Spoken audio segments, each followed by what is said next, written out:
Bonjour à tous et bienvenue chez Escape Bar Ludique. Aujourd'hui nous vous allons présenter donc une open box d'un Kickstarter qu'on vient de recevoir.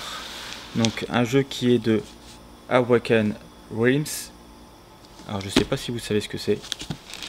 Un petit indice. Hop, vous avez le titre ici. Et hop,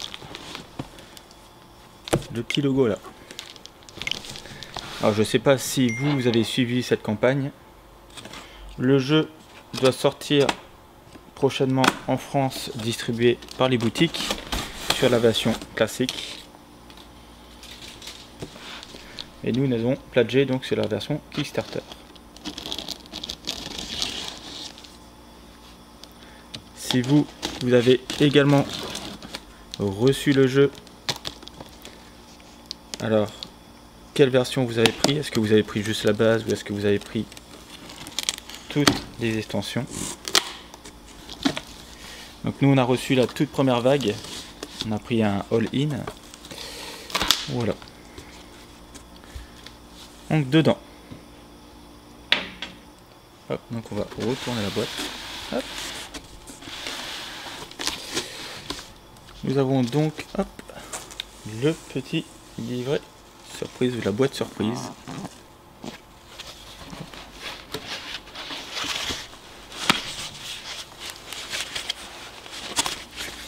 On va le garder pour tout à l'heure.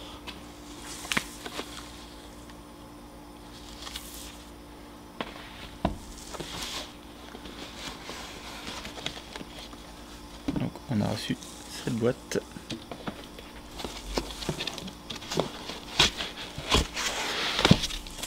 Alors en général, on fait plus de la présentation de jeux qui viennent de sortir ou qui vont sortir. On pledge de temps en temps donc sur des Kickstarter. C'est des financements participatifs pour avoir certains jeux qui peuvent peut-être finir après en boutique. Ce jeu est attendu depuis quasiment 1 an et demi, 2 ans.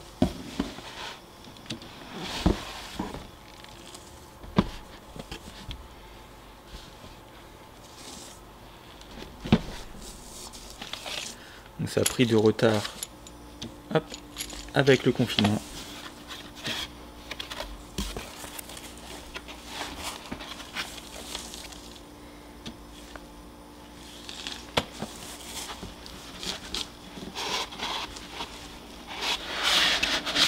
Hop, et là, il n'y a plus rien. Alors comme vous le savez, on fait beaucoup de présentations de règles, des explications, des party games. Si vous voulez qu'on vous montre également d'autres ouvertures d'open box, n'hésitez pas à le laisser en commentaire.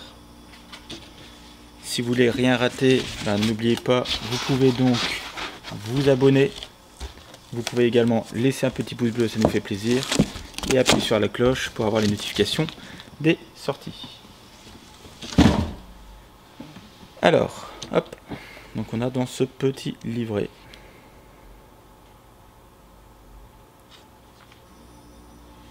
C'est un carnet pour pouvoir noter à première vue quelques notes sur le jeu, avec des illustrations sur le livre,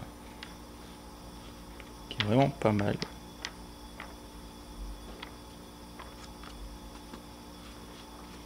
Moi je ne pense pas que je vais l'utiliser pour prendre des notes, après on verra bien pendant le jeu. C'est sympa. Hop. Alors, hop, ici il me semble que ça doit être les pièces. Tout à fait. Donc c'est les pièces qui sont numérotées.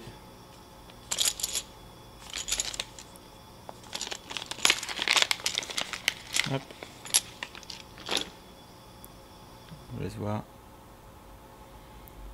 Est-ce que vous avez pris également ce type d'accessoire?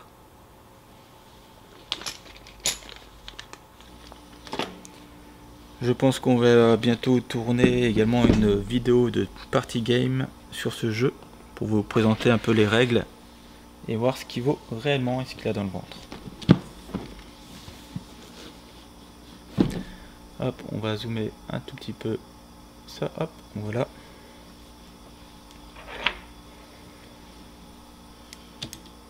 On va commencer donc par la boîte de base.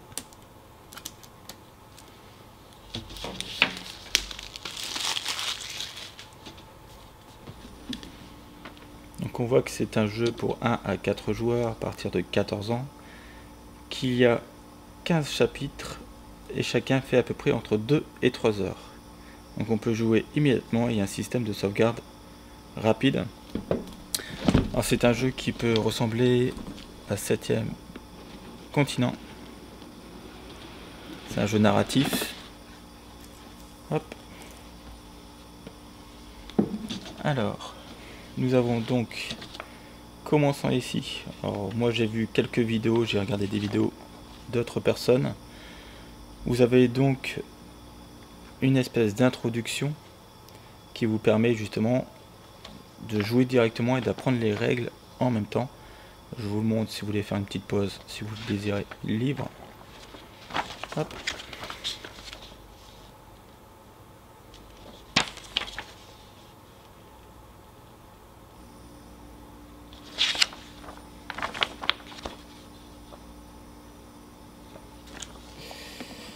Vous allez avoir donc le livre de règles avancé, donc avec toute la description du matériel et comment jouer.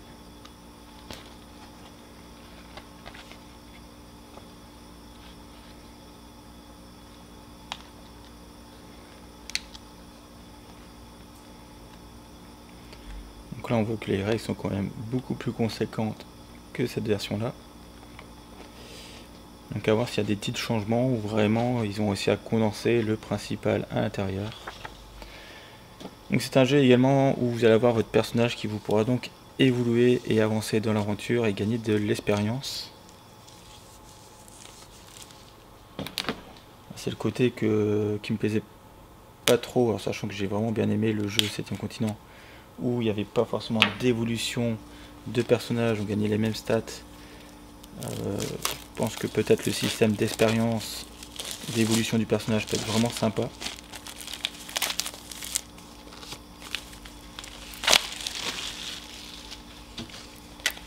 Alors on voit qu'ils ont vraiment bien protégé le produit.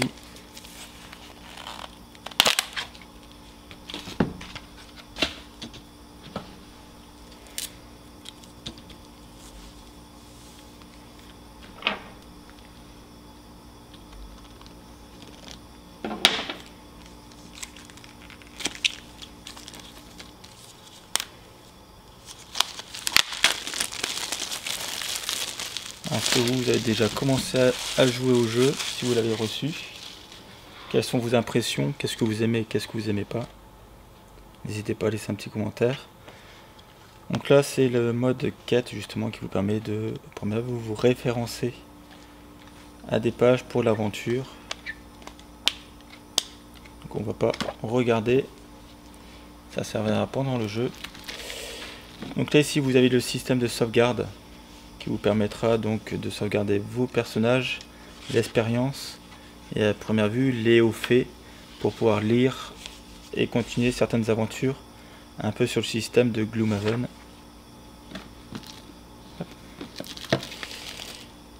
Ici vous avez des courriers à première vue, assez sympa, style donc un peu manuscrit, donc on dirait des enveloppes qu'on aurait reçues. Et à première vue en fait c'est des ordres de mission qui vont intégrer les personnages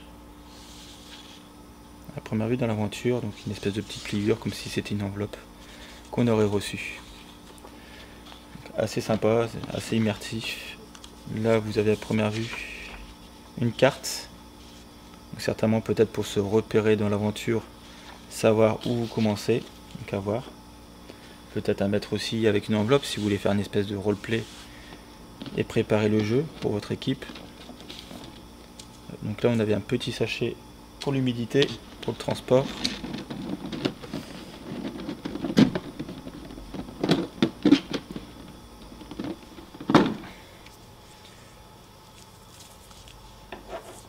Alors ici on a les plateaux des personnages. Du coup, hop, c'est le premier. Je vous laisse regarder. Donc là on a Hayley, première vue avec une partie qui a l'air de se détacher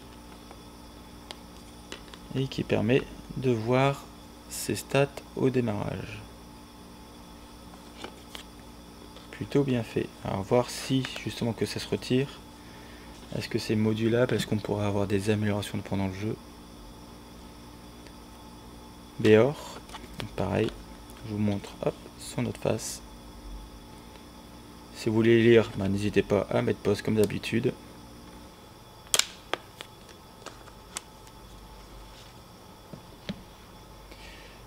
On a la larve. Hop.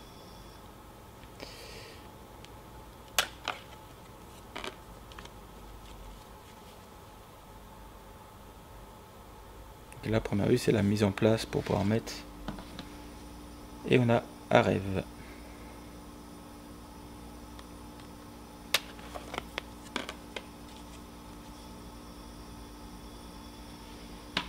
Plutôt pas mal.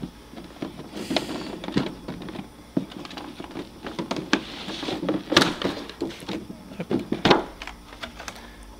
Alors, hop, qu'est-ce qu'on a dedans? Donc on a les jetons, 2 sachets. À première vue, les systèmes de sauvegarde pour chaque personnage. Mais si initiation, ne pas mélanger ce paquet, donc ça c'est à première vue un paquet pour l'initiation, pour commencer l'aventure et certainement commencer avec le scénario. Nous avons les petits dés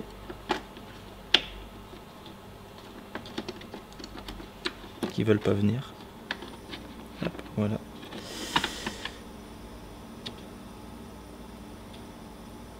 Hop. Assez sympa. Hop. Ici on a les cours de partie et des explications, donc on va pas ouvrir, on va pas se spoiler. Nous avons donc les jetons, là ici on les avait en métallique, donc là on les a en résine, là en Sundrop. Hop.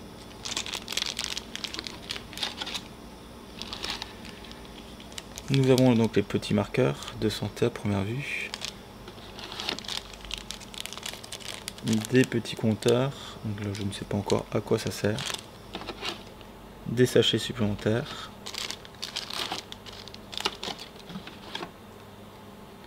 On a donc la partie des objets et les secrets. Encore hop, du gel. Et donc ici on a des paquets avec boutons, un système de météo peut-être. Les cartes de combat. Les réserves de progression.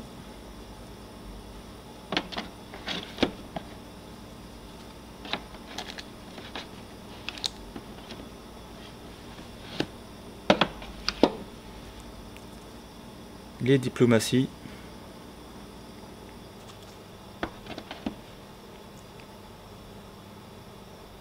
Les lieux révélés. Les rencontres. Bon, je trouve que niveau graphisme, c'est vraiment pas mal. Encore un paquet rencontres.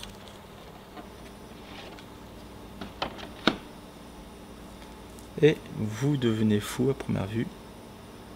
Avec également peut-être des rencontres. Alors au niveau des figurines, donc là, je vous dis c'est la version Sundrop. Donc ça à première vue, ça serait les totems.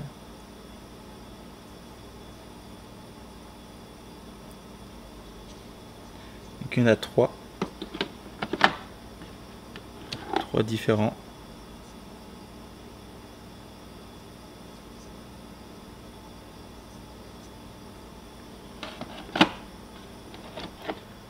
On va certainement encore améliorer donc la peinture.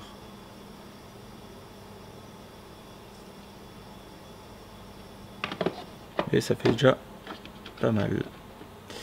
Et à première vue, alors là je sais pas. On a un héros ici à première vue.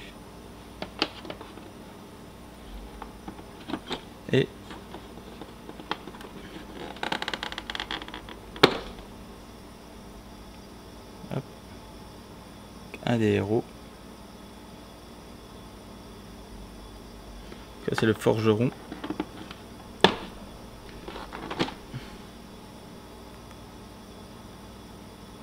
Peut-être un druide, la soigneuse. Là.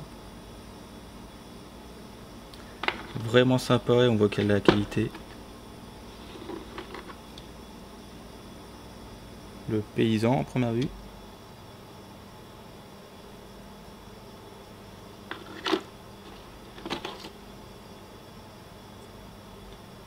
Et peut-être un druide, un chaman. Donc voilà pour la partie de base.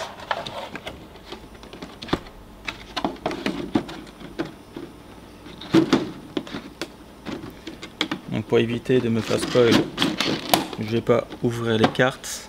Je vais attendre de lire donc les règles et voir comment ça se passe. Donc j'espère d'ici quelques jours pouvoir tourner la vidéo et vous montrer tout ça le plus rapidement possible.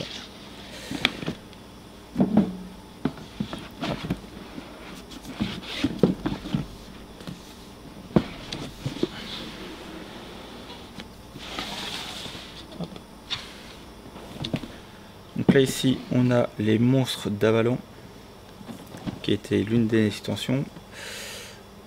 Donc avec des nouvelles créatures. En tout cas moi je trouvais vraiment les figurines magnifiques. C'est pour ça que j'ai pas hésité à prendre la totalité. Rien que pour le plaisir des figurines et de les peindre derrière.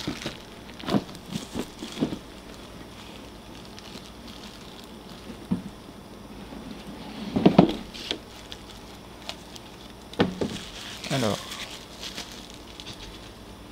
hop. Nous avons donc un imprimé qui vous permettra donc de replacer les figurines.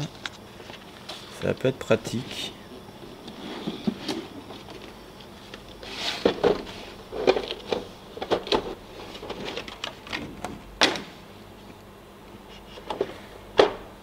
Donc voilà les créatures également en Sundrop.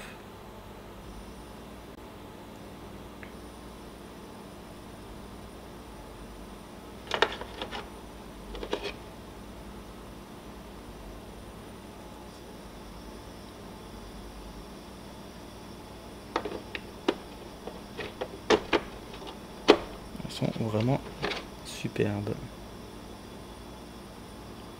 On voit qu'il y a eu du travail dessus.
On dirait qu'il est en train de recracher une sirène.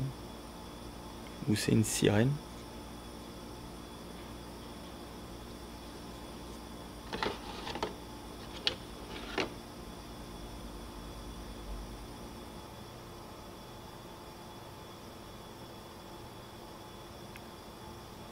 Ils ont vraiment fait un bon travail.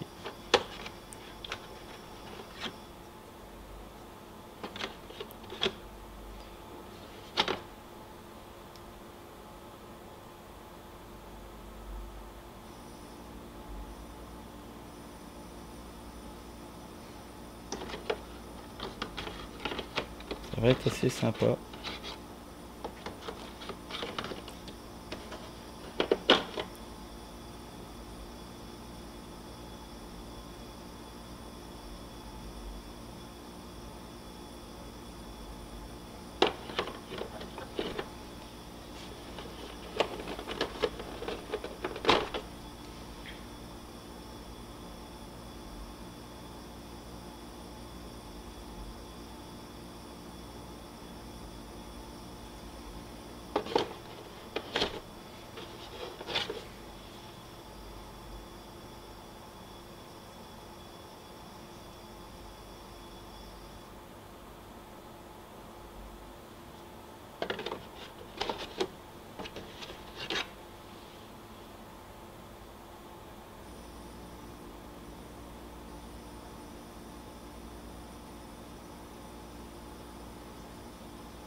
Est-ce que vous, une version Sundrop vous suffit, ou est-ce que vous l'avez pris peut-être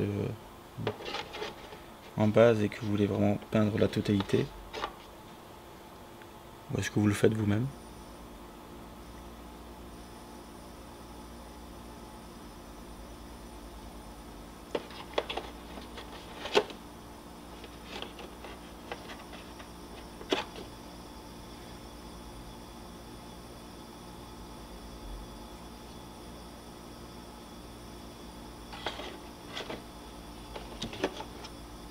Donc là, ça sera l'avant-dernière.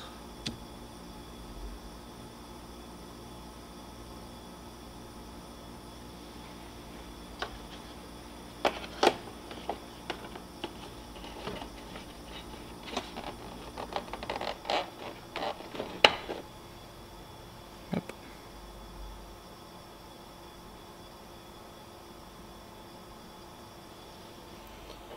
Donc on verra bien à quoi ça sert toutes ces figurines pendant l'aventure.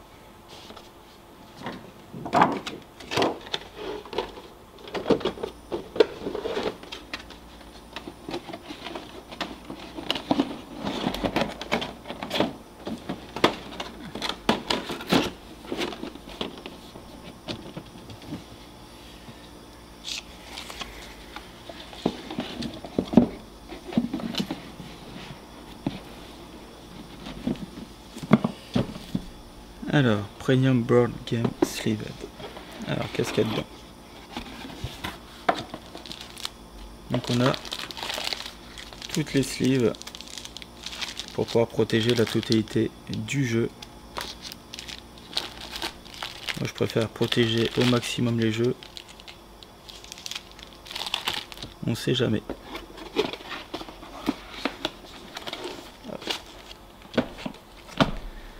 Et donc il nous reste la surprise box. Alors, comme je vous l'ai dit, c'est une première wave. On attend encore d'autres produits qui arriveront certainement donc l'année prochaine.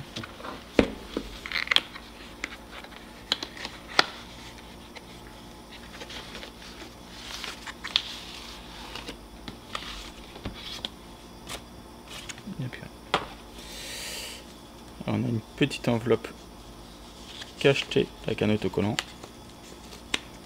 Hop.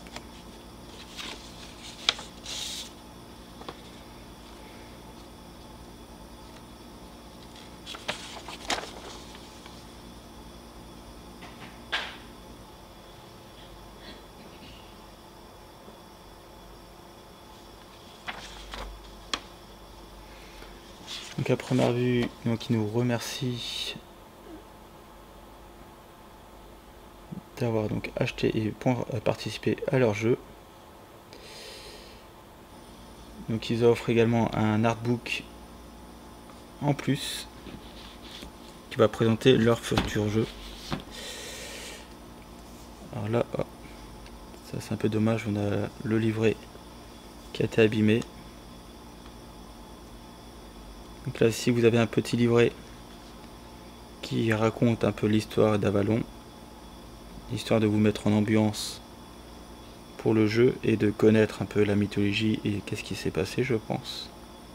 Donc ça peut être une bonne première partie pour vous mettre vraiment dans l'esprit du jeu et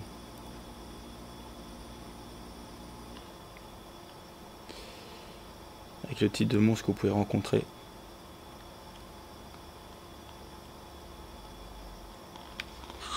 Avec des illustrations qui sont vraiment bien sympas. Ce qui est dommage, c'est les petits dégâts dessus. Et du coup, là, vous avez donc un livret. La première vue qui présente leur futur jeu. Bon, c'est un bon moment de faire aussi un petit teasing, hein, justement. Ça leur coûte peut-être de l'argent, mais si vous baquez sur leur jeu, c'est un bon placement pour donner envie d'y participer. Hop.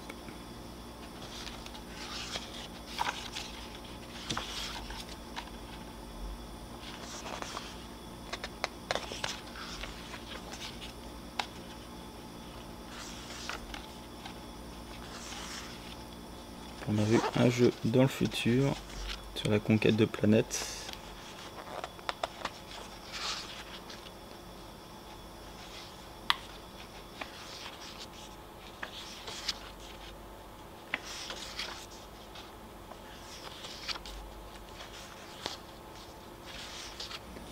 On verra bien ce que ça donne, on suivra peut-être.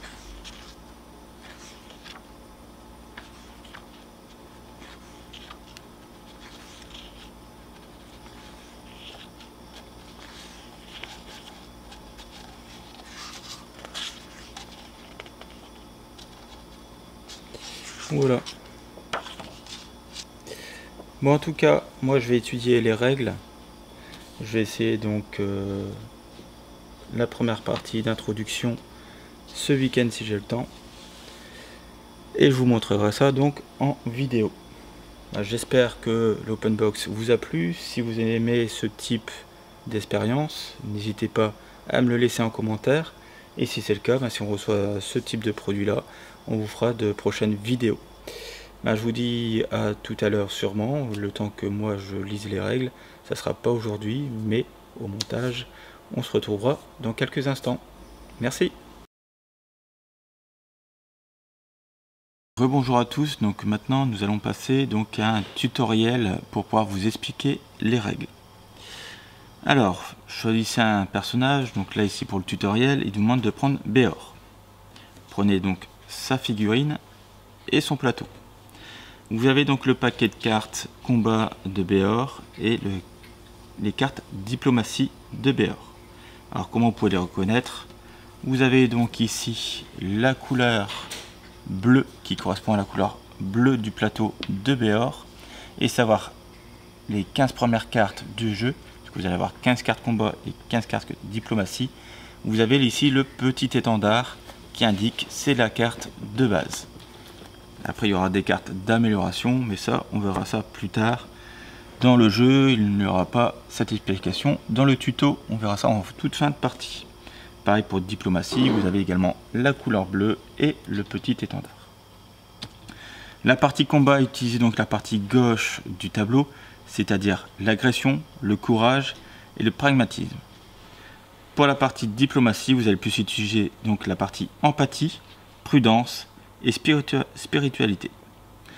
Le plateau, vous avez donc un côté nourriture pour pouvoir manger tous les soirs, parce qu'il faudra donc manger pour pouvoir récupérer votre énergie et de la santé et également baisser votre terreur.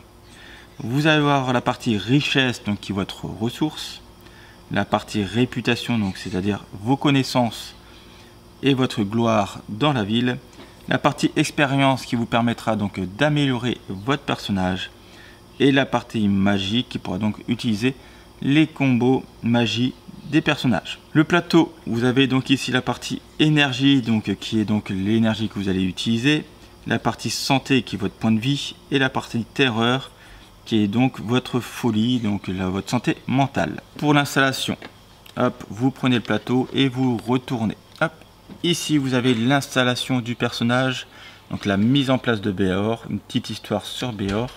Là ici vous avez donc les jetons à mettre, donc il a 2 niveaux en agression, un niveau en courage, un niveau en pragmatisme, 0 en empathie parce qu'il est pas du tout agréable. Prudence, il a 1, et donc en spiritualité 0, c'est pas forcément un magicien. Donc nous allons jouer un personnage qui est un forgeron. Ici on a 3 de Nour. Nour, c'est la nourriture, donc ça veut dire qu'on va mettre 3 pions dans la nourriture. Alors les pions rouges équivaut à 1, les pions violets équivaut à 2. Donc là ici on a 1. Et je vais vous montrer les pions violets. Hop. Qui sont ici. Hop, les violets, c'est 5 rouges.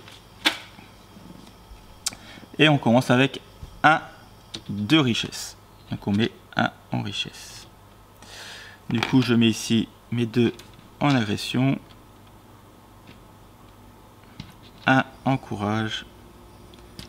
1 en pragmatisme et 1 en prudence.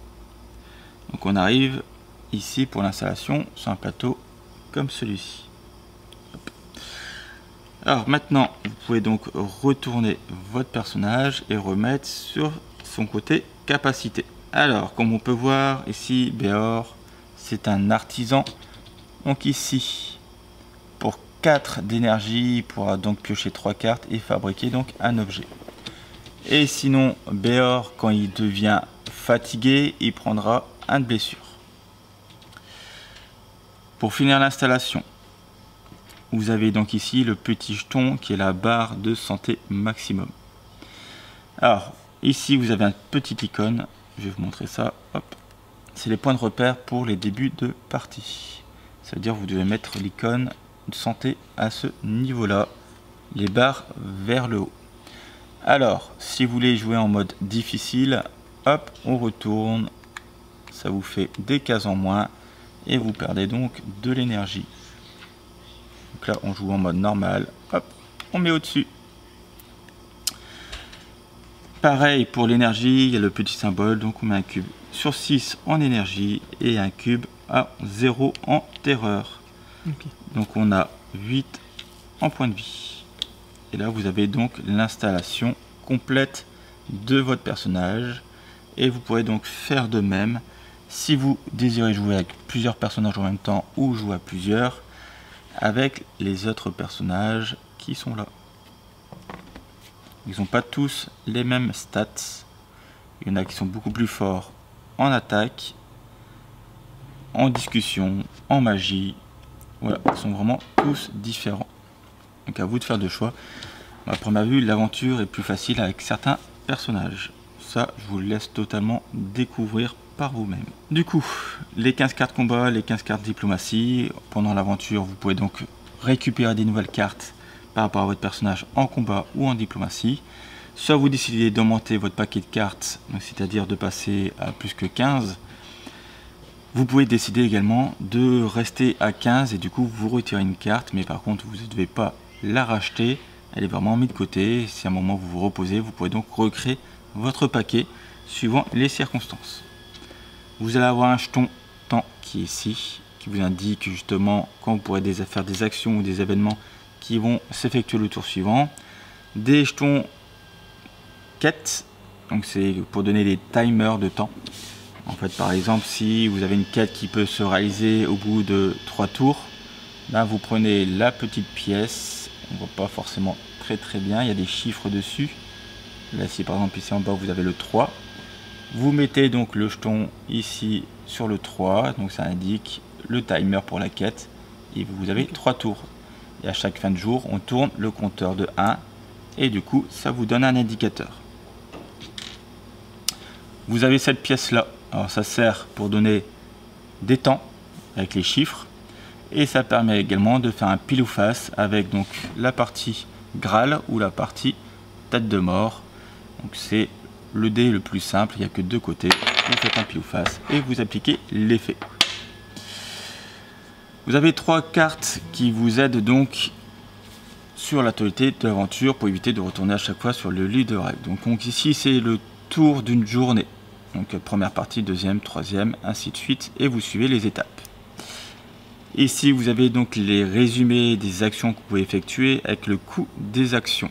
C'est-à-dire exploration pour 1 d'énergie, voyager pour 1 d'énergie, action du lieu pour 1 d'énergie, 0 inspection du menhir, donc les menhirs c'est ça, voilà, c'est très important dans le jeu.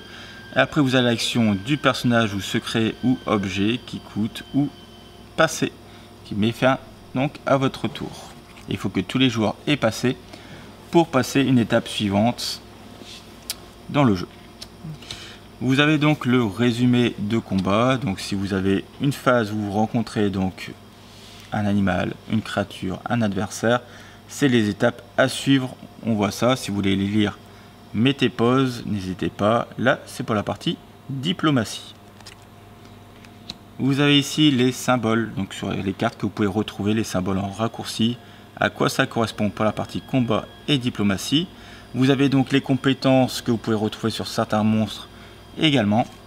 Et là ici vous avez les glossaires des symboles que vous pourrez donc retrouver sur les lieux, et également la progression en XP pour pouvoir améliorer votre personnage, pour acheter des nouvelles cartes ou augmenter vos stats de base. Tout ça, si vous le désirez, on pourra faire une vidéo supplémentaire pour faire les règles avancées. Ça, on va vraiment pas voir ça dans cette vidéo. Donc si vous voulez voir ça, laissez un commentaire et on verra pour faire les règles avancées et pourquoi pas faire une aventure complète en histoire pour voir ça. Sachant que si on le fait, il y aura du spoil. Ici, vous allez donc avoir les cartes rencontres. Donc il vous faudra prendre la toute première où il est marqué hop, votre première rencontre. Pareil pour le vert, le gris, le violet et le bleu. Alors, pour le vert, c'est les animaux. Ça sera sûrement pour la chasse. Le gris, c'est les rencontres des bandits, des brigands, des adversaires que vous pourrez rencontrer. Le violet, c'est mythique. Donc il voudra de regarder dans le tas mythique. Et le bleu, c'est pour la diplomatie. C'est quand vous allez rentrer dans des villages où vous n'êtes pas forcément ami avec ces villageois. C'est peut-être des villages où vous êtes en guerre, où il y a des tensions entre vous. Vous avez donc pour le tuto une carte de chaque et pas plus. Alors pour le jeu par contre, vous allez avoir des tas. Hop, ici si je prends donc le tas de rencontres mythiques, c'est pareil pour tous les autres tas. Vous avez ici des symboles tout en haut, c'est le niveau de difficulté de la carte. Donc là ici, hop, 2. Donc ça se met à l'installation suivant les chapitres. Plus vous allez avancer dans l'aventure, plus vous allez avoir d'icônes, plus les rencontres vont être compliquées. Sachant que normalement, vous aurez donc un équipement pour pouvoir pallier à ça. Donc là, on a installé le jeu. Maintenant, on vous demande donc d'installer le tout premier plateau pour pouvoir commencer l'aventure. Donc il vous demande de vous prendre de la carte 101, donc les numéros vous les voyez là, à la carte 108 qui est là. Donc là après on a pris la totalité. Donc la toute première carte, c'est notre ville d'origine, c'est le village de Garmash. Alors vous pouvez le poser, donc ici vous avez des symboles, hop. Ici, c'est le symbole rêve. Si vous finissez votre tour et que vous dormez, vous faites un rêve. Par contre, si votre terreur est à la folie, ben vous lisez la partie cauchemar. Ce que je vous déconseille de faire. Ici, vous avez donc l'icône comme quoi c'est un village. Donc, c'est votre village. Il est vert. Vous êtes amical avec eux. Du coup, vous appliquez les côtés amicales. Et ici, vous avez donc les menhirs, comme je vous l'ai dit, c'est ce symbole-là. C'est les statuettes. Donc, on commence ici. Ici, pour une action, il est marqué, vous pouvez, pour une action, aider les villageois et vous gagnez donc 1 de réputation. Et vous pouvez faire cet événement une fois par tour, par jour. Et là, ici, c'est juste un petit texte donc qui vous donne une mise en ambiance. Donc on pose la carte. On pose donc le menhir. Et quand on joue, hop, les menhirs, ils commencent à 8. Donc c'est tout en bas. Donc on met la face 8, hop, ici dans le menhir. Ça veut dire qu'on a 8 tours avant que le menhir s'éteigne. Et là, on perd la partie. Okay. Donc il faudra régénérer de temps en temps le menhir. Dans le tuto, on vous explique pas du tout comment on peut réaviver la flamme des menhirs. Je sais que c'est donc la toute première quête du chapitre 1, c'est comment pouvoir réactiver les menhirs dans les villes. Parce que le weird, c'est justement l'effet. Vous avez une espèce de brouillard avec des créatures mystérieuses qu'on appelle le weird, en train d'envahir donc le pays. Les statuettes ne font plus du tout leur effet, perdent leur pouvoir. Il faudra donc les réactiver pour pouvoir reprotéger et tout le pays. Donc il faut déjà découvrir qu'est-ce qui se passe, pourquoi le weird devient de plus en plus puissant et pourquoi les statuettes qui ont été construites commencent à perdre de leur pouvoir. Mais ça, vous allez le découvrir, c'est vraiment le mode aventure. C'est un mode narratif, on va découvrir le jeu, découvrir qu'est-ce qui se passe. C'est un peu comme les livres dont vous êtes le héros. Ça permet justement de choisir des choix. Et ce que vous allez décider dans l'aventure aura des répercussions, pas peut-être au premier chapitre, mais peut-être 3 chapitres plus tard. Parce que vous n'avez peut-être pas sauvé un joueur, vous avez tué une créature qu'il ne fallait pas, vous avez déclenché une guerre, je ne sais pas.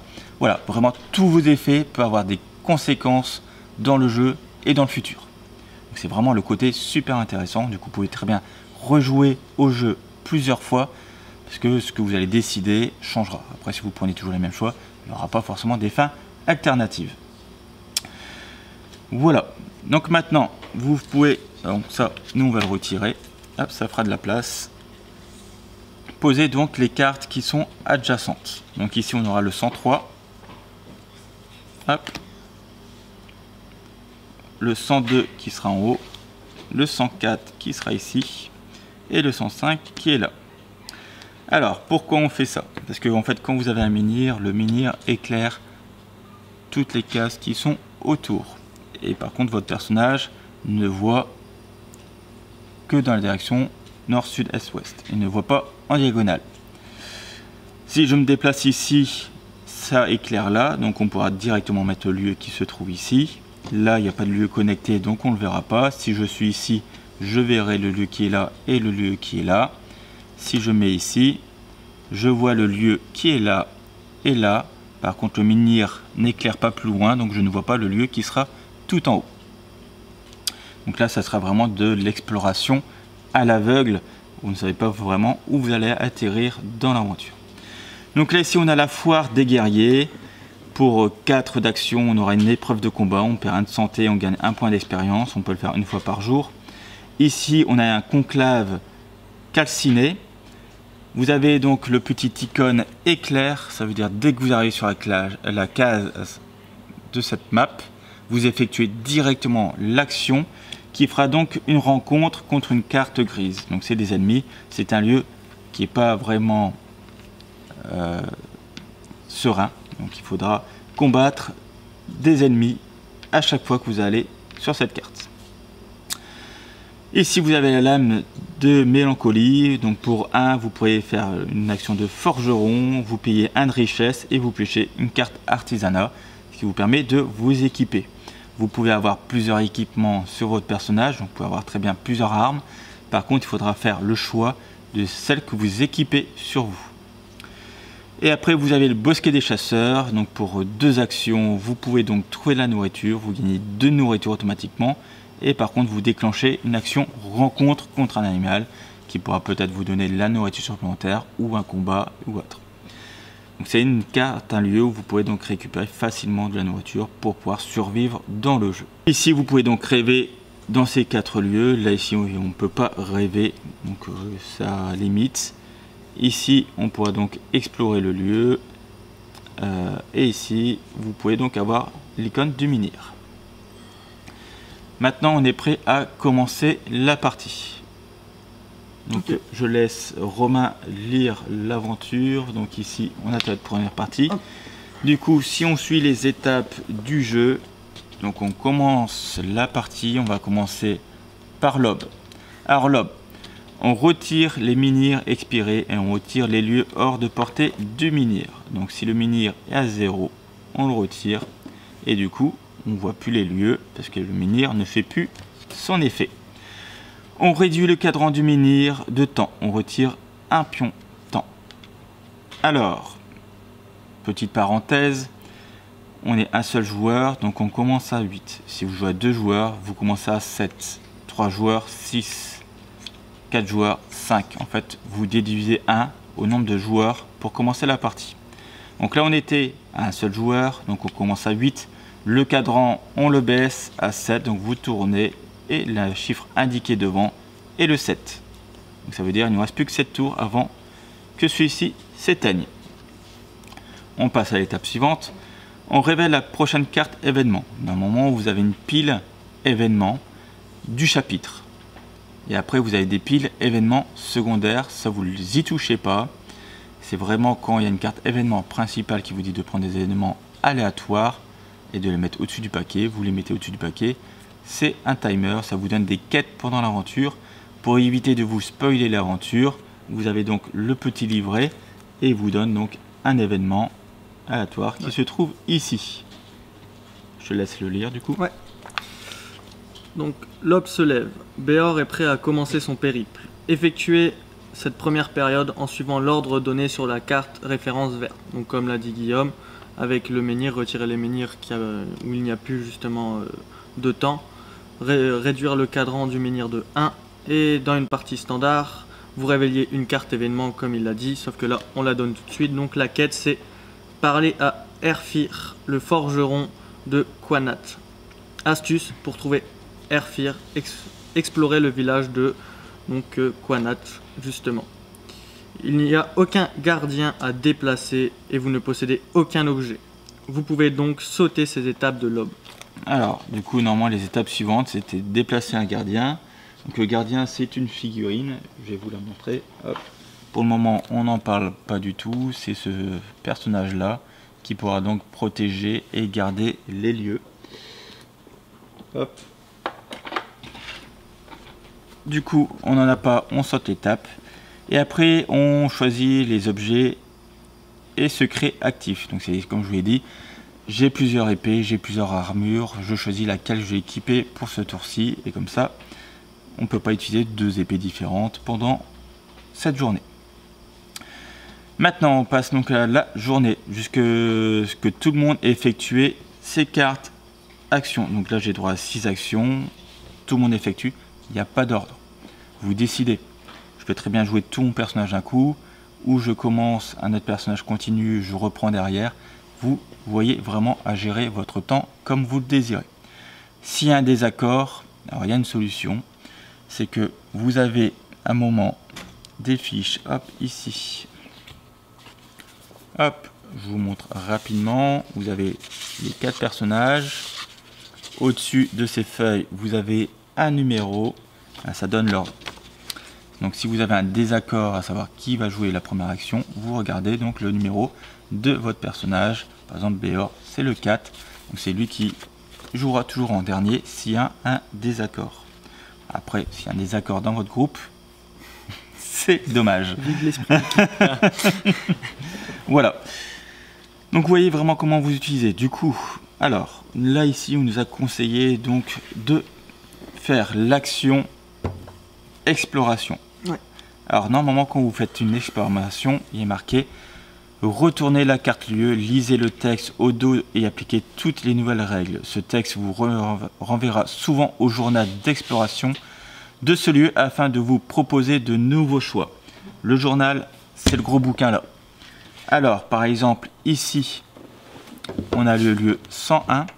Pour éviter justement les spoils, vous avez donc un texte sur la toute dernière page de ce bouquin qui est pour l'introduction. Normalement, hop, on prend la carte, on le retourne, on lit, on applique les effets, il y a des choix, etc. Vous suivez, vous lisez. Si vous dit de vous renvoyer au livre, vous avez donc le petit icône, hop, ici, du livre. Là, c'est ce livre-là. Donc là, pour éviter les spoils, vous avez donc l'encadré 101 qui est là. Et donc, je te laisse le lire. Le lire, ok. Donc, village de Quanat. Désolé si... Donc moi, en attendant, je baisse mon énergie de 1, donc je passe à 5. Pour la plupart des lieux de Ten-Tailed Grail, le journal d'exploration commence par une introduction destinée à guider dans vos choix. Lisez tout d'abord l'introduction suivante. Un profond sentiment de perte plane sur Quanat. Des fermes à l'abandon aux yeux cernés des rares habitants, le menhir qui se dresse sur la place du marché est presque éteint. C'est pourtant le seul foyer que vous n'ayez jamais connu. Maintenant, vous allez pouvoir décider de ce que vous voulez faire dans ce lieu. Vous trouverez ici après 2 options qui vont vous diriger vers différentes entrées. Donc c'est justement les paragraphes 1 ou 2, c'est selon le choix qu'on va faire. Chacune nécessite une condition particulière. Lors de votre première visite, vous ne pourrez choisir que la première option car la seconde requiert que vous ayez coché une partie spécifique d'un statut déclencheur d'histoire de votre fiche de sauvegarde. Lors de votre prochain passage à Quanat, vous aurez probablement la partie de statut requise et la seconde option sera alors disponible. Donc pour choisir une option, c'est soit on parle à notre maître, seulement si justement on n'a pas le statut mission inattendue, ou sinon si on arrive à terminer la mission, on pourra aller à l'entrée 2. Alors, hop, petite parenthèse, hop, ici vous allez avoir des fiches de sauvegarde qui sont fournies.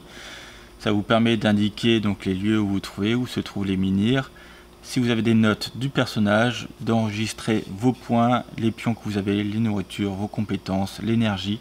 Comme ça, vous avez un système de sauvegarde pour vous rappeler où vous en étiez. Bon, après, vous pouvez très bien faire une photo si vous désirez.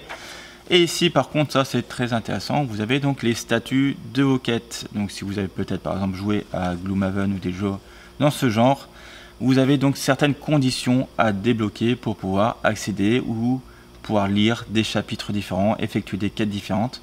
Puisque si vous n'avez pas rencontré la situation, débloqué certains personnages, ben, vous ne pourrez pas débloquer certaines parties de l'aventure. Donc, pour se rappeler totalement de ce que vous avez fait pendant la totalité de l'aventure, à des moments il va dire abandonner, cocher la case numéro 1 ou la case numéro 6, etc. Donc ça c'est tout le jeu complet. Pour savoir si vous avez fait la totalité, c'est ici.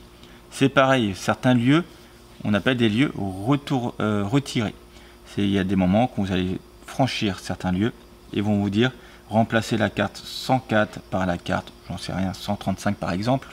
Vous la retirez, vous la totalement du jeu. Donc vous marquez par exemple 104 et ici vous mettez 135, c'est-à-dire la 104 n'existe plus et ce sera donc la 135 qui la remplace. Alors ça c'est totalement un exemple. Je pense pas que ce que je viens de donner existe réellement, mais c'est sur l'idée de la chose. Alors ici pour la quête aventure, hop, vous avez sur ce petit feuillet, là si vous le cherchez. Ici, une mission inattendue, c'est là ici, le 1 et le 2. Donc là, c'est le 1 qu'on peut faire. Voilà. Donc du coup, je vais parler à mon maître. Vas-y, je te laisse faire. Airfir s'est levé plus tôt que d'habitude. À votre entrée, il dissimule un grand sac derrière un rideau et vous accueille avec un grand sourire. Tu es là, mon garçon? Bien. J'espère que tu as envie de te dégourdir les jambes. Une étoile serait tombée du ciel dans les environs de Blanlichen, et un tanneur local l'aurait ramassé. Ce serait un lingot aussi gros que ta tête de lard. J'aimerais autant qu'il ne tombe pas entre les mains d'un autre forgeron. Vous acquiescez. Pour les gens du peuple, les étoiles qui tombent du ciel constituent généralement un mauvais présage. Pour les forgerons et les armuriers, il s'agit plutôt d'une aubaine à ne pas rater. Après tout, ne dit-on pas que la légendaire Excalibur fut forgée à partir de l'un de ces éclats d'étoiles? Peu après, vous quittez le village en emportant quelques rations, votre fidèle marteau et une bourse de pièces d'argent que vous avez confiée à Airfir. Vous traversez le champ qui descend en pente douce vers la forêt couverte de brume. Avant de plonger sous l'ombre des arbres, vous contemplez une dernière fois l'antique statue qui domine les masures du village. Combien de temps cette antiquité pourra-t-elle encore protéger Quanach? Gagnez la première partie du statut Mission inattendue. Gagnez un riche. Fin de l'exploration. Alors un riche c'est un de richesse. Hop, on met un pion supplémentaire en richesse. Donc maintenant on a 2 de richesse. Et ici, donc comme je vous l'ai dit, ça sera sur ce livret là. Une mission inattendue. Hop, on coche le 1. On vient de le valider. Du coup, si à un moment il nous dit si on a validé le 1. On l'a fait et on pourra lire donc des étapes suivantes. Vous avez gagné votre premier statut qui indique votre progression dans l'histoire. Cochez la case correspondante sur votre fiche de sauvegarde d'initiation ou notez-le sur un bout de papier. Béor a aussi gagné un riche. Prenez un marqueur universel que vous placez donc, dans l'emplacement richesse du plateau de Béor. Votre exploration se termine ensuite. Reprenez le cours de la partie en allant à la 3e partie, premier voyage. Alors donc on a effectué une mission inattendue, donc le 1, hop, qu'on va cocher. Hop, ouais, je vais avec, merci, trop bien. Hop. Du coup, donc on a parlé à notre maître et en écoutant ce qu'il a dit, donc il faut aller rencontrer donc le tanneur, c'est ça? Faut aller trouver selon la mission qu'on avait eue au tout départ. Il faut qu'on aille trouver Airfir qui était le forgeron. Et après, du coup, il faut qu'on continue. Il faut qu'on fasse donc là que je vais lire la 3e partie, premier voyage, qui va nous indiquer ce qu'il faut faire. Hop. Donc ici, donc premier voyage. Donc votre exploration est à présent terminée. et vous vous êtes vu confier une tâche. Il est temps d'envoyer Béor dans sa nouvelle destination, le village maudit connu sous le nom de Blanc-Lichen. Ok. Blanc-Lichen Lichen. Lichen. Grâce au journal d'exploration, vous avez appris que Blanc-Lichen se trouve au nord-est de Quanach. Afin de mieux planifier votre voyage, commencez par étudier les lieux révélés. Le conclave calciné se trouve à l'est, c'est un endroit dangereux où une rencontre automatique va être déclenchée dès que Béor y entrera. Le texte précédé par le symbole justement donc, de foudre que tu avais expliqué tout à l'heure. Au nord se trouve le bosquet de chasseurs, un endroit où Béor pourra trouver de la nourriture. L'endroit a quand même l'air plus accueillant. On va effectuer une action de voyage, donc payer 1 d'énergie pour déplacer Béor au bosquet des chasseurs, donc le 102. Une fois sur place, vérifiez si vous pouvez révéler le nouveau lieu relié au bosquet chasseur, vous pouvez révéler des lieux qui sont reliés à votre lieu actuel par des clés de direction, des numéros inscrits sur le bord de la carte, voilà justement le page 10 du livret de règles ou alors sur l'une des petites pages. À portée d'un menhir actif, ils doivent être adjacents orthogonalement ou diagonalement à un lieu contenant une figurine de menhir. Ici, vous pouvez attacher le lieu 106, donc qui est le tumulus des précurseurs, et le 107, le Blanc-Lichen, quand on sera justement dans le bosquet des chasseurs. De chaque côté du bosquet des chasseurs, ces deux lieux répondent aux critères énoncés ci-dessus. Vous ne pouvez pas attacher le lieu 113 qui est au-dessus du bosquet de chasseurs car il serait trop loin pour le seul menhir actif. Alors, du coup, on a l'action qui est ici, voyage, qui va nous coûter 1. Donc, on baisse l'énergie à 1. On arrive donc à 4. Je peux me déplacer ici. Donc, je vérifie donc si je peux découvrir des nouveaux lieux. Donc, comme on l'a dit, le menhir ici, c'est orthogonalement. Donc, on va découvrir le 106, qui est le tumulte des précurseurs, et le 107, qui est Blanc-Lichen. Alors, là c'est où on doit se rendre. Ici, j'ai effectué mon action. Je peux donc regarder donc la deuxième partie. Si j'applique l'effet d'un éclair, il n'y en a pas, donc je ne l'applique pas. Je peux utiliser donc l'action pour trouver de la nourriture. Je ne suis pas obligé, j'ai 3 de nourriture, mais pour vous montrer l'exemple, et comme il est indiqué dans le bouquin, je vais utiliser l'action pour 2 d'énergie. Donc je vais passer à 2 en énergie et je vais trouver de la nourriture. Je vais gagner tout de suite 2 de nourriture. Donc je prends 2 pions et je passe donc à 5 en nourriture. Et je vais piocher une carte verte rencontre. Donc c'est la toute première carte qui se trouve au-dessus que vous allez prendre. Vous la retournez et donc je vais vous montrer. Si vous voulez faire une petite pause pour pouvoir lire la carte, je vous laisse faire. Donc ici tout en haut, là vous avez le chiffre 4 qui est donc la difficulté de la créature. Il faudra donc lui infliger 4 de blessures pour la détruire. Ici vous avez les symboles d'attaque comme je vous l'ai dit. Du coup c'est la partie gauche, agression, courage et pragmatisme qui va être utilisé pour combattre. Là c'est l'icône de magie. Si vous avez de la magie, vous pourrez donc dépenser 1 point d'énergie pour utiliser la Link. Et ici c'est l'action gratuite qui x1, donc ça multiplie l'action que vous allez connecter. Vous avez donc ici les attaques de l'adversaire qui sont décrites ici. S'il a subi entre 0 et 2 dommages, son attaque, ça sera donc effectuer une blessure sur l'adversaire en cours. Et ici, s'il a 3 de blessures, donc il va retirer donc une blessure sur lui. Et donc à 4 blessures, il meurt. Alors, comment ça fonctionne? Hop, ici, je vais zoomer 2 secondes. Hop. Ça va peut-être plus parler. Hop. Donc je mets la créature. Comment ça fonctionne un combat? Alors si vous voulez on peut prendre la petite carte combat. Et donc on va regarder et on va piocher donc les 3 premières cartes de notre pioche. Donc hop. Ici. On va prendre là. Donc je pioche 1, 2, 3. Alors, ça va pas du tout correspondre au livret. Comme moi j'ai déjà joué, j'ai mélangé les cartes, donc on va pas avoir forcément les mêmes cartes, mais c'est vraiment le même principe. On va effectuer un combat. Donc ça, c'est mes cartes. J'en ai 3. Je peux utiliser donc soit un coup puissant. Un coup puissant, ça me demande d'avoir 2 en agression. Comme on a vu, Béor a 2 en capacité d'agression. On peut utiliser cette capacité-là. Ici, en action gratuite, ça me fera 1 d'attaque. Là, ici, on a la même chose. Et ici, alors là, ici, vous avez une carte passive. C'est pour ça, ici, vous avez les deux côtés côte à côte. Et le passif, ça veut dire qu'on va automatiquement appliquer l'effet ici. Alors, par exemple, je vais effectuer... Alors, j'ai pas d'action rapide.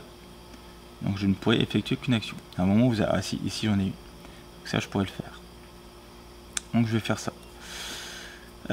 Du coup, je connecte ici ma carte avec le monstre. Et vous avez donc ici, j'ai bien un en agression, donc je peux appliquer l'effet ici. Je prends 2 de blessure. Donc je vais mettre 2 jetons ici sur le côté. Je regarde, là je n'ai rien, j'ai pas de magie. x1, donc je vais mettre une blessure. Donc il a déjà pris 3 de blessure. Si je m'arrête à jouer là, je devrais donc appliquer ici. Là c'est une action tout de suite immédiate, comme on peut le voir ici sur le symbole. Hop, ici, se déclenche au placement. Donc au placement, je vais perdre 1 d'énergie, donc je vais devenir épuisé. Alors, comme je vous l'ai dit, ça ne correspond pas forcément du coup au bouquin de livre de règles. Et normalement, on ne devait pas l'être. Mais ça vous permettra justement de différencier. Maintenant, ici, quand je regarde mes cartes, j'ai une carte ici éclair. Donc ça permet de faire une espèce de combo de cartes, de enchaîner les coups. Si je fais ça, je ne peux pas, j'ai pas d'éclair. Donc je ne pourrai pas appliquer cet effet. Par contre ici, j'ai bien une connectique qui peut s'enclencher avec un coup final. Alors si je laissais ça, au prochain tour, je mettais donc un sablier. Hop, et j'aurais gagné donc 2 blessures pour l'adversaire. Du coup, hop, ici, je connecte, j'ai bien un éclair, donc je peux combiner. J'ai bien 2 en agression, du coup je vais lui remettre 2 de dommages. Ici, j'ai encore une connexion, donc je vais remettre 1 de dommage. Donc ça lui fait 6. Et la carte s'arrête ici. J'ai l'effet ici du monstre, je dois perdre 2 de dommages et je dois prendre plus une blessure. Donc ça va retirer 2 de blessure et j'aurais dû prendre 1. Alors, la chose c'est que je vérifie donc l'étape. Donc ça je l'ai toujours dans ma main cette carte là. Je vérifie la carte combat. Donc action du personnage, j'effectue mes atteintes. Alors ici, je vérifie, j'ai bien plus que 4, donc ça veut dire j'ai terrassé la créature. Du coup, je n'applique pas les effets qui sont ici parce que cet effet s'applique au tour 3, donc l'attaque de l'ennemi, il n'y en a pas, je l'ai achevé avant. Alors si vous regardez, comme je vous ai dit, le tuto, ça n'a rien à voir, c'est pas les mêmes cartes. Donc si vous comprenez pas, c'est normal, je pense que j'ai bien expliqué la phase d'attaque qui se trouve ici. Après si vous voulez on peut refaire une deuxième attaque pour revoir s'il faut. Donc là non, je l'avais tué, il combattait pas. Hop. Et j'aurais gagné donc la récompense de 1 de nourriture. On va vous remontrer une séquence. Hop, je peux remélanger donc mes cartes de combat par exemple. On recommence, donc je prends toujours 3 cartes. Je regarde ce que j'ai. Je peux effectuer ici par exemple une attaque. Je lui mets 1 plus 1, donc je prends bien 2 tokens. Ici pendant la phase de l'ennemi il me fera plus 1 de dommage. Et là si je mets le sablier temps, au prochain tour je piocherai une carte également pour le timer. Là par contre j'ai encore des cartes que je peux utiliser ici. J'ai une connectique ici. Si j'avais de la magie, donc ça veut dire si sur mon personnage, hop, j'avais un cube magique ici, j'aurais pu l'utiliser et le placer ici pour créer la connectique et du coup effectuer mes attaques. Là, j'en ai pas, donc je ne peux pas. Là, si j'ai pas d'attaque, alors oui, je peux le placer là, mais j'ai pas d'éclair, comme c'est pas un combo, je peux pas appliquer la carte. Donc ici, j'ai fini la première attaque, je ne peux rien jouer d'autre. On vérifie donc l'attaque de l'ennemi, il a 2 cubes, il m'inflige un dommage. Alors du coup, hop, si je prends mon plateau, je prends une blessure, je prends mon pion, je passe à 7 points de vie. Ah, par contre, hop, ça je remets, parce que j'avais pas de perte d'énergie pour la chose. Il a attaqué. Maintenant, j'ai le droit donc de piocher une nouvelle carte pour refaire ma main. Alors là, je n'ai plus besoin d'utiliser l'effet éclair parce que c'est une nouvelle attaque, c'est pas un combo. Alors soit je peux utiliser celle-ci, ça me fera juste une attaque. Là, si c'est pour piocher une carte supplémentaire, mais j'ai pas de connectique dessus sur la carte d'avant. Du coup, par exemple, je vais utiliser celle-ci. Donc j'ai bien 2 en agression, donc le combo fonctionne. Donc je mets bien une de blessure. Si vous avez qu'une seule tête, ça fonctionne pas.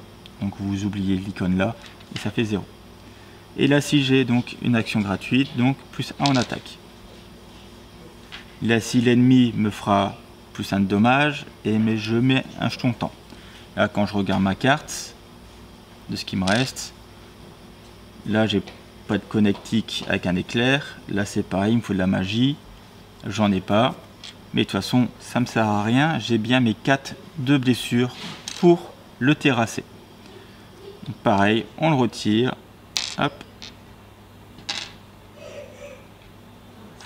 et donc on va repasser en plan. Alors hop, le combat est terminé.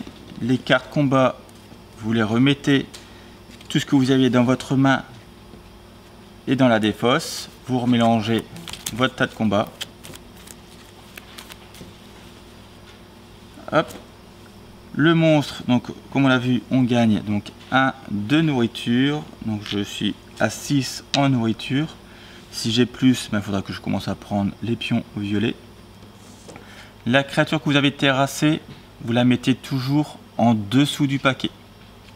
Donc par exemple, si j'avais un tas de rencontres ici, la créature, je prends mon tas, je la mets tout en dessous. Et du coup, la prochaine créature, ça sera celle qui est au-dessus. Alors là, comme c'est une démo, hop, on la remet, c'est la première carte. Voilà, donc là, j'ai bien repris mon énergie, comme si j'avais pris le tout dernier combat que je vous ai montré, j'ai bien pris ma nourriture. Donc maintenant j'ai plusieurs possibilités. Soit je peux commencer à m'épuiser. Si je m'épuise, je vais perdre par rapport à mon personnage un point de santé. C'est pas pour tous les personnages la même chose, la même résolution.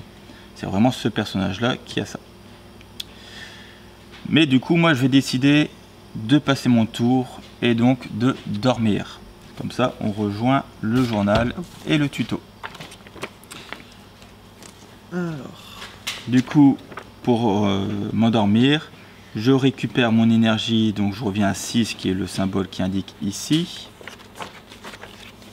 Je me soigne de 1, je descends la terreur de 1, je suis au plus bas donc je ne vais pas descendre, et je vais consommer 1 de nourriture, donc je vais retirer un pion de nourriture pour dormir.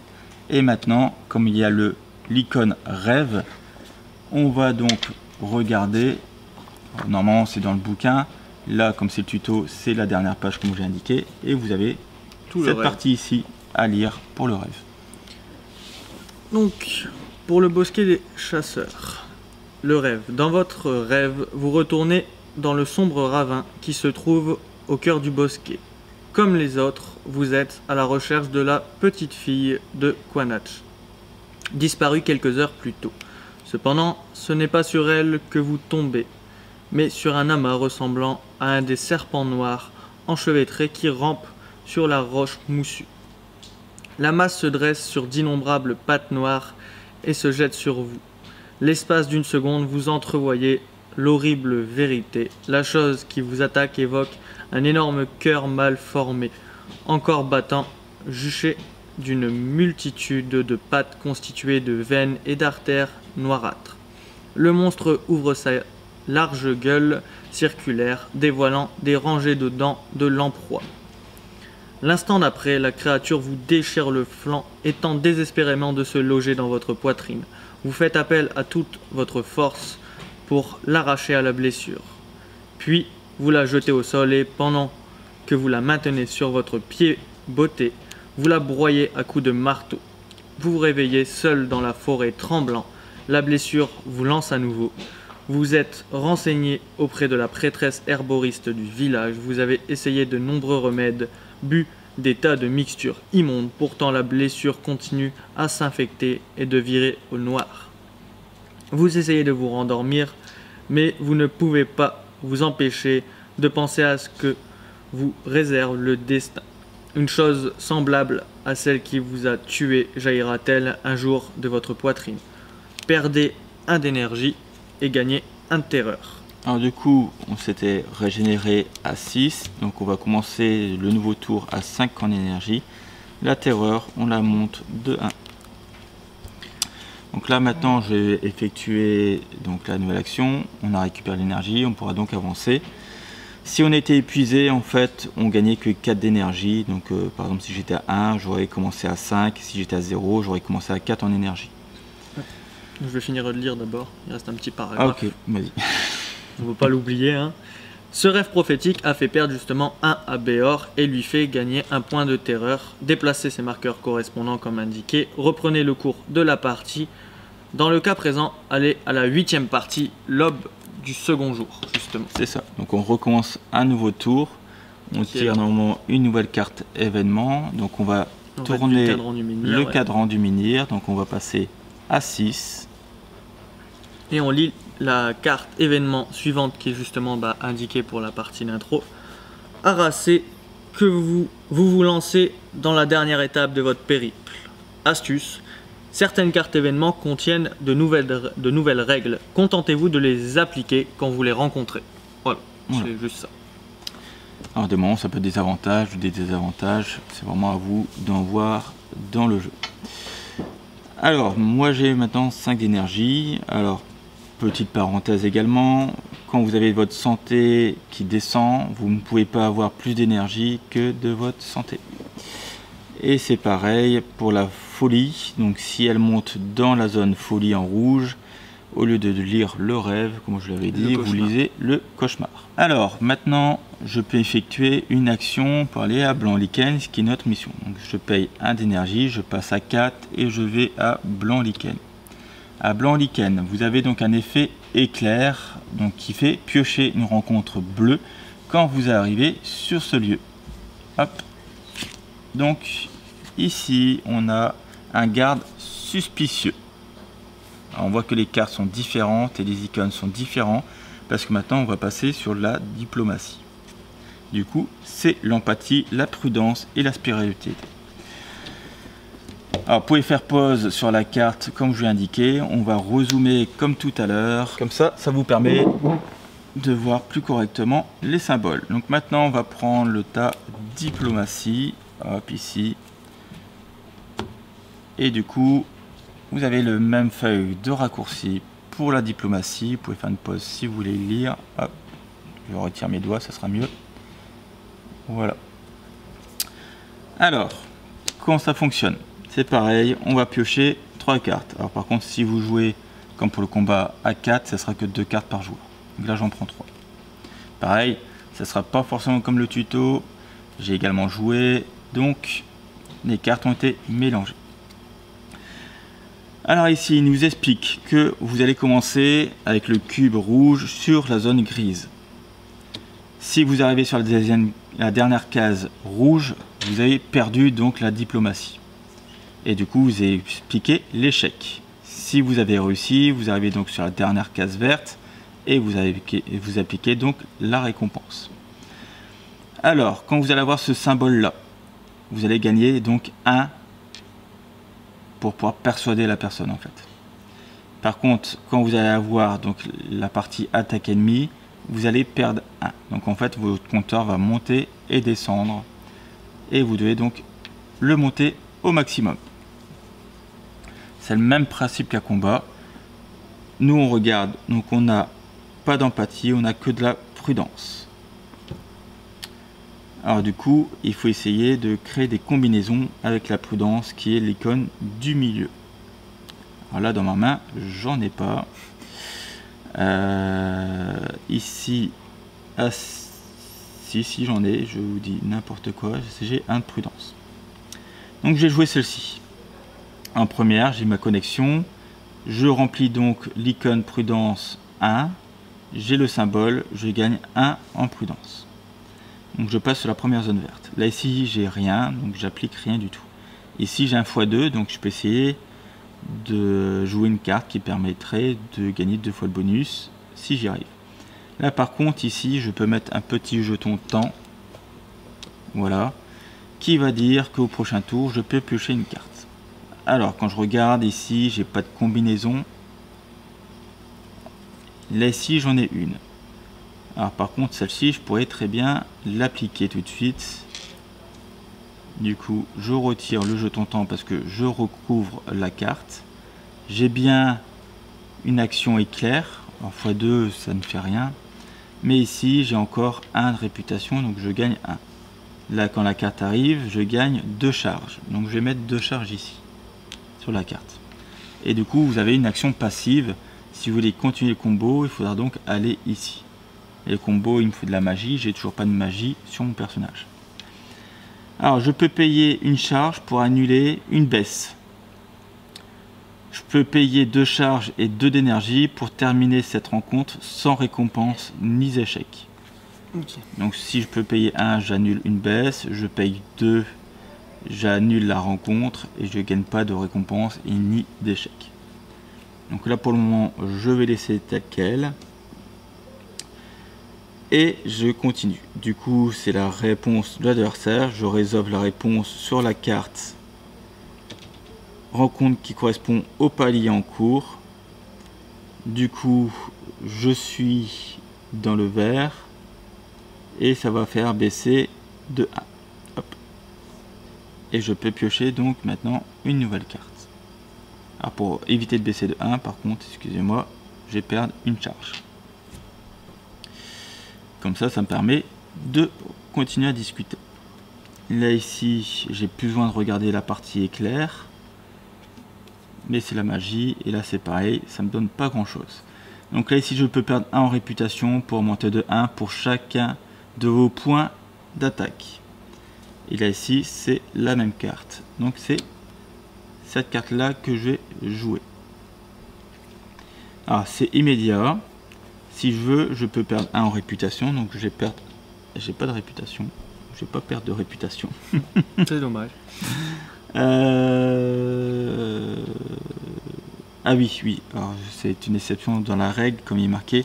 Si vous n'avez pas d'icône en réputation, vous pouvez perdre votre icône en réputation. Il n'y en a pas, donc vous ne perdez pas 2 jetons. Donc ici, vous n'en avez pas, je perds 1, donc je ne perds rien. Il n'y a pas d'effet négatif. Et j'applique l'effet.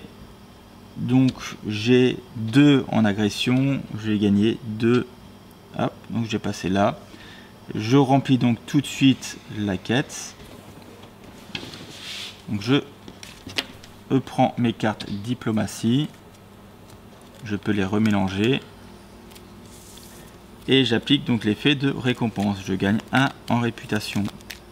Donc hop, je vais réagrandir le plateau. Hop. Et vous avez donc ici terminé. La récompense, comme je vous l'ai dit, on gagne 1 en réputation. Donc je mets un jeton 1 en réputation. Vous replacez ici. Et la rencontre, pareil, on met en dessous On n'a pas, donc c'est celle qui reste au-dessus. Il me reste 4 en énergie. Du coup, je vais... Alors, soit je peux commencer avec un habitant et donc payer 1 nourriture pour gagner 1 en richesse. C'est pas mon but. On m'a demandé d'aller rencontrer donc le tanneur, c'est ça? Travailleur de cuir, je sais plus. Ouais. Tac. C'était le 3 normalement. Du coup, je vais effectuer l'action, comme on avait vu tout à l'heure, d'exploration. Du coup, je perds 1 en énergie. Normalement, on retourne la carte, on applique le dos de la carte. Là, comme c'est le tuto, hop, c'est le bouquin. Ok. Donc pour Blanc-Lichen, le gouffre est toujours là, béant au centre de Blanc-Lichen. La mousse laiteuse qui a donné à la ville son nouveau nom semble en émaner. Elle couvre les murs des bâtiments voisins d'un épais manteau.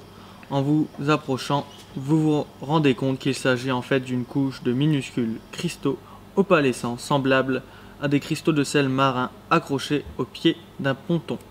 Alors que vous les examinez, vous remarquez que plusieurs personnes vous observent d'un air suspicieux. Vous haussez les épaules pour leur signifier que vous n'êtes pas intéressé par leurs petits secrets. Allez à l'entrée 7. Donc là, hop. Alors du coup, si tu peux poser le livre, ouais. On va montrer. Donc vous avez le texte ici, il parle des entrées. Les entrées, c'est les chiffres qui sont indiqués ici. Hop, on va peut-être vous montrer. On va le montrer pour bien montrer. Hop, l'entrée 7, donc c'est le partie 7, et vous continuez en lisant le texte 7. Donc, cela n'a jamais été le grand amour entre Quanat et Blanc-Lichen. Vous feriez mieux de ne pas trop vous attarder ici. Donc on a 2 choix possibles. Soit on rend visite au tanneur du village, soit on parle aux villageois de leur menhir. Alors, voilà, vous avez 2 possibilités. Donc notre mission demande de parler au tanneur. Moi, ça m'intéresse de connaître un peu l'histoire et qu'est-ce qui se passe sur leur menhir. Justement, en fait, le but, c'est de découvrir ce qui se passe aussi. Bon, pourquoi pas, je dis on va procéder, ça nous montrera peut-être ce qu'on peut faire. Donc on va prendre la deuxième partie. Ok. Du coup, on va à l'entrée 5. Donc on fait l'entrée 5. Comme les villageois font la sourde oreille, vous décidez d'aller voir le menhir par vous-même. Il ressemble beaucoup à celui de votre village natal, mais quelque chose cloche. La sensation que vous ressentez à proximité du menhir de Quanat, ce sentiment indescriptible, comme si le monde était soudainement plus net, a totalement disparu. Les rumeurs étaient vraies, le menhir de Blanc-Lichen n'est plus qu'un tas de pierres sans vie. Gagnez 1 en terreur et 1 d'expérience. Alors je prends mon jeton terreur, je vais le monter de 1, donc on va passer en 2 en terreur. Ici, l'expérience, je prends un jeton, je mets 1 point d'expérience, ça permettra d'améliorer votre personnage donc en cours de la partie. Allez à l'entrée 7 et effectuez un autre choix, donc c'est le rendre de visite au tanneur, justement. C'est ça. Donc du coup maintenant je vais lire l'entrée 9. Vous vous renseignez sur ce tanneur dont vous a parlé Erfir, et les gens vous jettent des regards suspicieux. Vous parvenez quand même à apprendre que l'homme a quitté le village il y a déjà plusieurs semaines. Furieux et déconcerté, vous vous rendez quand même à la tannerie. Le bâtiment est effectivement à l'abandon et ne contient rien d'autre que de la poussière et des toiles d'araignée. Que se passe-t-il? Quelqu'un vous jouerait-il un mauvais tour? Gagnez 1 de terreur. Gagnez la deuxième partie du statut mission inattendue. Fin de l'exploration. Alors du coup, fin de l'exploration, ça vous dit que vous arrêtez de lire le bouquin, vous reprenez le cours de la partie. Donc je gagne 1 en terreur, je passe à 3 sur 6, ça commence à devenir critique. On vous demande donc de prendre, normalement dans les jeux, c'est la sauvegarde. Ici, comme c'est un tuto, c'est sur cette feuille là. On va cocher le 2. Et du coup, comme on a coché le 2, si on se rappelle bien, ici, on pouvait débloquer une autre partie de l'histoire. Alors, du coup... Donc là, de toute façon, j'ai un petit truc. On a encore 3 d'énergie. Bon, si tu veux, moi j'ai déjà lu, après c'est comme tu veux. Donc là, en fait, on déplace nos marqueurs comme ça fait. Et on continue ça. Alors sur la 13e partie, c'est le voyage de retour. Donc je vais le dire quand même pour les gens.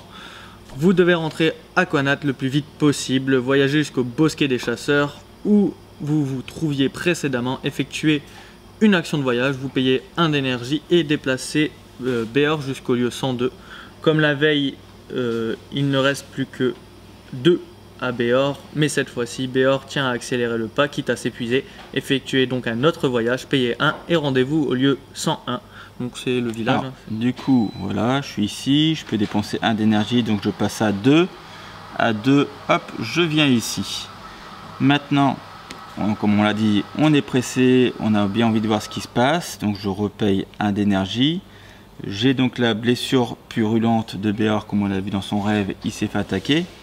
Du coup, je perds 1 de santé à chaque fois que je deviens épuisé. C'est ça, c'est ce qu'ils disent Du ensuite. coup, j'arrive dans mon village. Maintenant que je suis dans mon village, je peux également encore faire une action pour refaire l'action exploration et débloquer la deuxième partie du texte.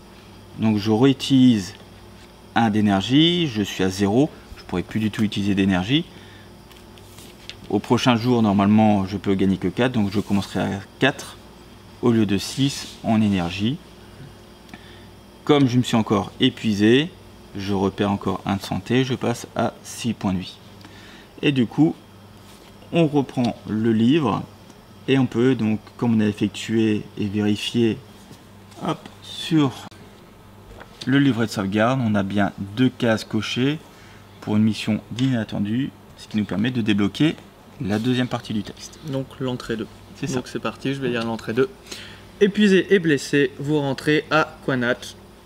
Malgré votre état, vous remarquez immédiatement que quelque chose s'est produit en votre absence. De nombreux villageois discutent entre eux, le regard triste, inquiet, vous observez le menhir, mais ce dernier, entouré de ses rubans qui volaient au vent, ne présente rien d'inhabituel. Le Weird ne s'est pas abattu sur Quanach. Alors qu'est-ce qui peut bien causer tout ce remue-ménage? En vous dirigeant vers la forge, vous percutez presque le jeune garçon qui porte généralement les messages d'Erfir. Ils sont partis, vous annonce-t-il, ils sont partis à l'aube. Erfir veut que vous vous occupiez de la forge en son absence. Vous vous précipitez dans l'atelier, mais il est vide, à l'exception d'une note laissée bien en vue sur l'établi et maintenue par un lourd lingot de minerai stellaire. Par 3 fois, vous essayez de lire la lettre, pleurant d'une rage impuissante. Elle raconte qu'Erfir est parti sans vous, aux côtés du seigneur Yvain, Faël, Aubert et Néante.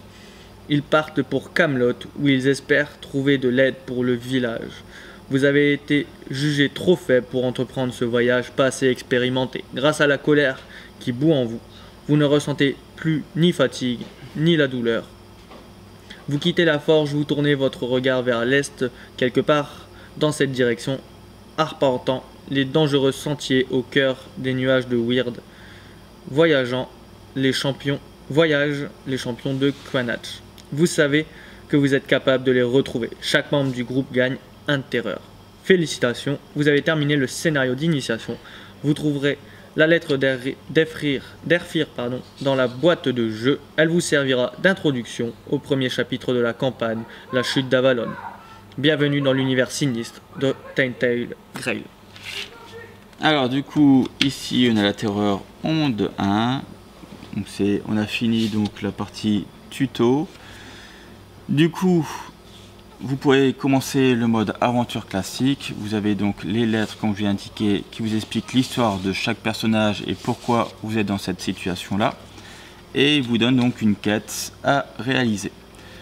Si vous voulez, vous allez avoir également des cartes qui ont été écrites et rédigées depuis un bon moment. Donc il n'y a pas forcément toutes les informations. Vous avez QRNH qui est ici. Donc là, ici, certainement Blanc-Lichen qu'on a rencontré. Vous avez ici, on reconnaît le bosquet. Du coup, si vous voulez, vous pouvez très bien annoter sur cette carte pour pouvoir rajouter des informations sur le jeu, pour dire, bon, je sais pas, tiens, ici, j'ai peut-être plus facilement de la nourriture, ce qui va vous permettre justement de vous retrouver et faciliter votre aventure pendant la totalité du jeu. Très pratique si vous jouez. Maintenant, ici, vous gardez votre tas avec votre personnage. Vous pourrez donc aller chercher dans la boîte les cartes supplémentaires qui sont donc des cartes d'amélioration. Suivant l'aventure, il va vous demander donc de rajouter les cartes qui se trouvent ici. Au tout début, ça sera donc des cartes de niveau 1 si vous jouez en solo. Si vous jouez à plusieurs, il y aura également des cartes de niveau 2. Vous allez donc aller chercher également les cartes aventure. Hop. Donc ici, vous allez avoir les cartes de chapitre avec première partie. Donc, il faudra donc chercher le chapitre 1 pour commencer votre aventure. Et vous prenez toutes les parties correspondant à l'aventure. Vous les mettez dans l'ordre du premier à la dernière. Et vous mettez le paquet événements aléatoires sur le côté. Vous en servez pas. Hop, c'est donc ces cartes ici. Tac, tac, événements aléatoires. Et vous devrez donc de rajouter des cartes événements au fur et à mesure du jeu quand vous le demande. Et ça crée donc les événements qu'on avait lus en tout début de partie sur chaque journée. J'espère que cette vidéo vous a plu. En tout cas, moi je pense que le jeu promet vraiment une bonne aventure et vraiment une bonne expérience de jeu. Je vais pas tarder donc à commencer le premier chapitre. Si vous voulez qu'on vous montre des chapitres entiers, on fera donc des vidéos bonus sur ce jeu. Sûrement à 2 joueurs, voire peut-être 3. Il me plaît bien, là il a l'air vraiment cool. Voilà. Donc vous pouvez commencer avec les personnages que vous désirez. À vous de faire le choix, quel style de jeu vous cherchez. Si vous êtes plus côté je vais frapper, je vais plus discuter, je vais jouer de la magie, etc. Vraiment choisissez votre personnage. Voilà, vous pouvez très bien rejouer au jeu du début jusqu'à la fin pour recommencer et faire des nouveaux choix, ou si vous avez raté certaines aventures. Voilà, ça, vous avez un peu plus de connaissances sur le jeu et vous pourrez donc varier les plaisirs. En tout cas, très bon jeu. Là ici, vous avez donc la première vague comme on vous l'a indiqué. Vous avez donc une première aventure qui dure à peu près 40 heures. Si vous avez pledgé sur les extensions, vous avez également la possibilité d'avoir 2 aventures supplémentaires également de 40 heures qui va enrichir votre expérience et donner d'autres plaisirs. En tout cas, merci beaucoup d'avoir suivi cette vidéo. Je vous dis à très bientôt. Comme d'habitude, un petit pouce bleu pour nous remercier de cette vidéo et du travail qu'on fournit. Surtout si cela vous plaît. Un petit commentaire si vous avez aimé cette vidéo. Si vous voulez discuter, vous avez un point de règle que vous n'avez pas compris, on sera peut-être là pour vous expliquer. Pour dire si vous voulez qu'on vous montre une aventure complète, un chapitre complet. Si vous voulez qu'on vous présente d'autres jeux qu'on a à notre disposition. Ou également si vous voulez discuter avec nous. Et la petite cloche si vous voulez rater aucune de nos vidéos. Ça permet de voir ce qu'on fait, ce qu'on sort. Comme je vous dis d'habitude, on sort en moyenne 3 vidéos par semaine, toujours sur un petit jeu, des jeux de cartes et un gros jeu tel que celui-ci. Sur ce, merci d'avoir suivi cette vidéo jusqu'au bout et je vous dis à très bientôt. À bientôt. Ciao.